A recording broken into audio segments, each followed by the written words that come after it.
Okay, picture this. You've spent months, honestly maybe even years, putting together the absolute perfect academic portfolio.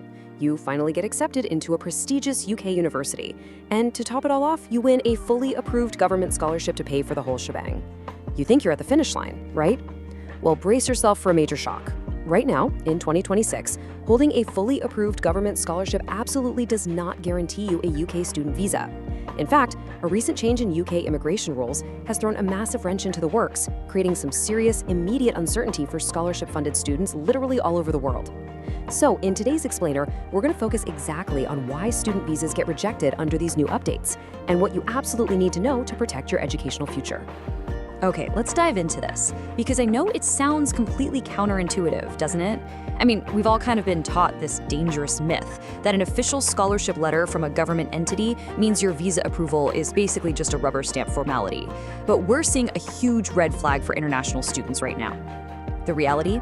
Your fully approved government scholarship could actually be the very thing that triggers a UK student visa refusal.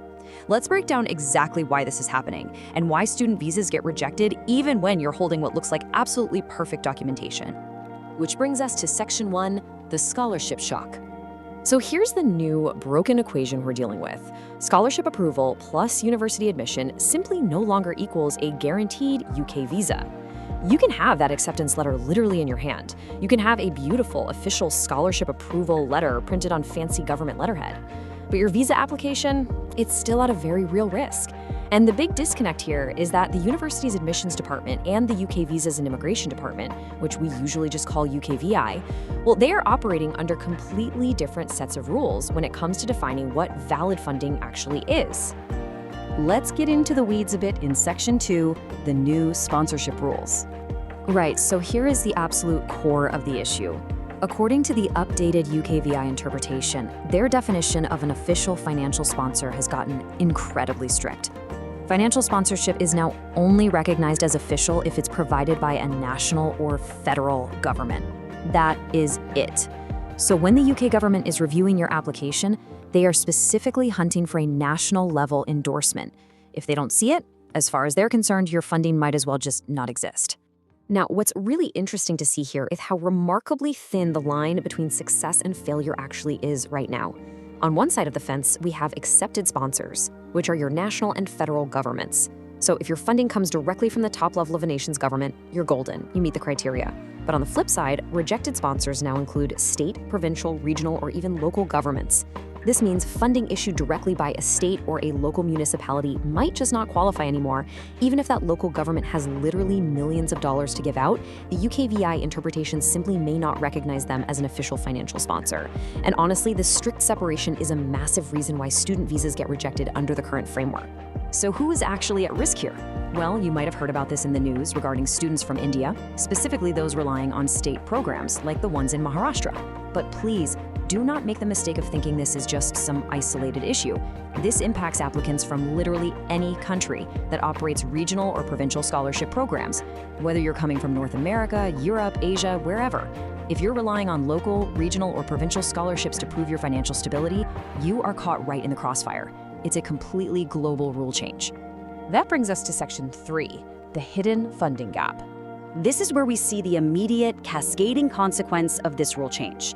If your regional sponsor gets rejected by UKV, that massive financial burden doesn't just magically disappear, right?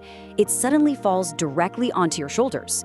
Students whose sponsorship isn't recognized are suddenly being asked to prove that they personally hold the required tuition fees and the living expenses right there in their own bank accounts. For a student who thought everything was totally covered by a scholarship, I mean, that is an absolute nightmare scenario. Just to give you an idea of the scale of this problem, let's look at the reported Maharashtra case we mentioned. Students in this state program receive approximately £9,900 annually for their maintenance. Now, that is a really significant chunk of change. And for a long time, it probably seemed perfectly adequate to cover a student's basic needs. But let's move forward and see how this builds when you compare it to the UK's actual requirements today. If you're a student studying in London, you might need to demonstrate access to at least £13,761, and that's just to cover 9 months of living expenses. Notice that massive jump in the numbers here. And this brilliantly illustrates the severe, totally undeniable funding gap we're talking about. Your local scholarship might provide that £9,900, but the London minimum requirement is sitting way up at £13,761. If your sponsorship isn't recognized at the national level, not only do you lose that initial $9,900 in the eyes of the visa officers, but you are also suddenly personally on the hook to prove you have 13 grand in cash. Without updated sponsorship documents, extra personal funds, or a national level endorsement to bridge this gap, well, applications face severe delays or just outright refusal. When you do the math, it becomes super clear why student visas get rejected. So let's talk solutions in Section 4, what you must do. Listen, before you even think about hitting submit on your UK student visa application, you absolutely must run through these steps. Step 1. Confirm whether your specific sponsor meets UKVI's incredibly strict new definition of an official financial sponsor. Step 2. Get on the phone or start emailing. You need to contact your scholarship authority, contact your university, and absolutely, for sure, consult a qualified immigration advisor. Step 3. Verify your maintenance coverage. You need to ask them directly whether your scholarship actually covers the latest UK maintenance requirements, like that 13 grand figure for London we just talked about. And finally, step 4. Ask your scholarship provider point blank whether a national government endorsement will be provided to back up your regional funding. You really have to be proactive here. So, the crucial point is really this. Do not assume that an approval letter automatically satisfies UKV rules.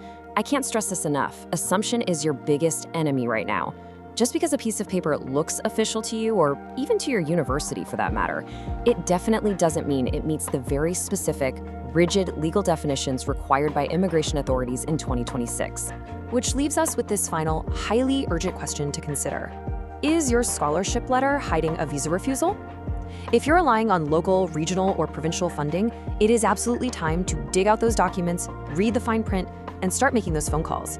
Please, don't let a bureaucratic technicality stand between you and your education. Double-check everything, seek out qualified advice, and make sure your funding truly meets that national standard.